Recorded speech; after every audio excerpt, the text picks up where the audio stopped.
तो देखिए, आपने देखा होगा कई बार डॉक्टर आपको ईएसआर टेस्ट कराने के लिए बोलते हैं और आपने कभी ना कभी ईएसआर टेस्ट कराया भी होगा। तो इस वीडियो में हम जानने की कोशिश करेंगे कि ईएसआर क्या होता है और इसे कराने से हमें क्या पता चलता है या फिर हमें इसे कब कराना चाहिए। तो देखिए, ईएसआर एक नॉर्मल रूटीन ब्लड टेस्ट होता है। यह टेस्ट हमें सिर्फ यह बताता है कि हमारी बॉडी में कोई स्वेलिंग या इन्फ्लामेशन है या नहीं। इस टेस्ट के आधार पर फिर दूसरे टेस्ट कराया जाता है। तो पहले हम समझ लेते हैं कि ईएसआर होता क्या है। तो देखिए, ईएसआर की फुल फॉर्म होती है इरिथ्रोसाइट सेडिमेंटेशन रेट। तो इरिथ्रोसाइट का मतलब है यहाँ पर आरबीसी या फिर रेड ब्लड सेल्स। तो देखिए, हमारा ब्लड प्लाज्मा और सेल से मिलकर बना होता है। तो सेल्स में इसमें आरबीसी, डब्ल्यूबीसी एंड प्लेटलेट्स होती हैं। तो यहाँ पर आरबीसी को ही इरिथ्रोसाइट कहा जाता है और यहाँ पर हम इसी की बात कर रहे हैं। इसके बाद है यहाँ पर सेडिमेंटेशन मीन्स नीचे बैठना या फिर नीचे सेटल होना। देन रेट मीन्स समय। तो पूरा मतलब क्या हो गया, यानी कि आरबीसी के नीचे बैठने की दर को ईएसआर कहा जाता है। तो इसमें हम क्या करते हैं, इसमें हम किसी पेशेंट का या किसी पर्सन का ब्लड लेते हैं और उसे एक ट्यूब में, जैसे कि यहाँ पे आपको ट्यूब दिख रही होगी, इस तरह की ट्यूब में वो ब्लड लिया जाता है और यहाँ पर हम 1 घंटे तक देखते हैं। तो 1 घंटे में जितनी आरबीसी नीचे बैठ जाती है तो उसे ही ईएसआर रेट कहा जाता है या फिर ईएसआर वैल्यू कहा जाता है। तो 1 घंटे बाद उसे माप लेते हैं और आपका ईएसआर रिपोर्ट आपको दे दी जाती है। तो इस तरह से ईएसआर वैल्यू निकाली जाती है। देखिए, ईएसआर को कैलकुलेट करने के लिए 2 तरह के मेथड यूज़ किए जाते हैं, जिनमें से पहला मेथड है वेस्टर्न ग्रीन मेथड और दूसरा है विंट्रोब मेथड। लेकिन लैब्स में ज़्यादातर वेस्टर्न ग्रीन मेथड का ही यूज़ किया जाता है।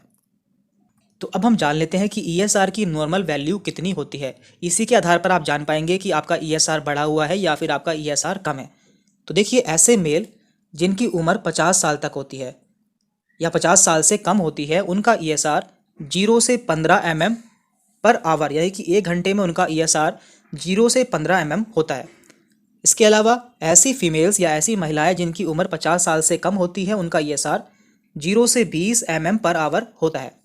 और ऐसे मेल जिनकी उम्र 50 साल से ज़्यादा होती है, उनका ईएसआर 0 से 20 mm पर आवर आता है।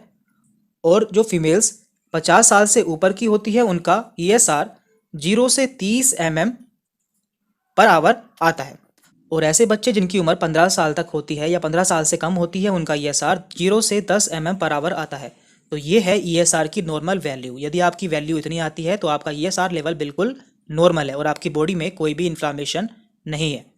अब हम जान लेते हैं कि यदि हमारा ईएसआर बहुत कम हो जाता है तो हमें क्या क्या कंडीशन हो सकती है। यदि किसी का ईएसआर 0, 1 या 2 इस तरह से रहता है तो उस पर्सन को सिकल सेल एनीमिया, ल्यूकेमिया या फिर टीएलसी का अकाउंट बढ़ा हुआ हो सकता है।